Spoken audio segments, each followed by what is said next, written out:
Yun, no? Parang jammer natin, nahanap ng pwesto ng tiksay. Yan yung spot, oh.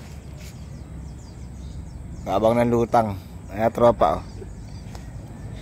Habang ng lutang, habang walang kumikilip sa bingot, si parang jammer natin ang kukuha ng pang-almusal. Kamay na nga yung baril, kaya pala.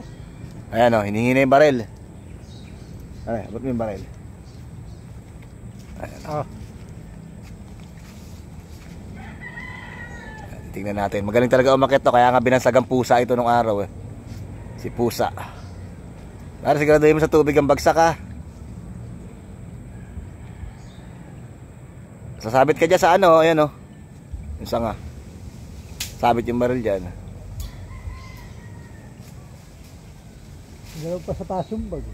Makataan tayo ni paring Jemar kung paano diskarte. Tuturo na kay Master Dennis natin kung paano yung pagkakit dito ngayon. Ayan, oh. Ano, binasic lang, oh. Binasic lang. Ano? Binasic lang. Nga naman talaga ang pusa, oh. Galing. Kaya talaga binansag ang pusa, eh. Oh. Binasic lang, mga master.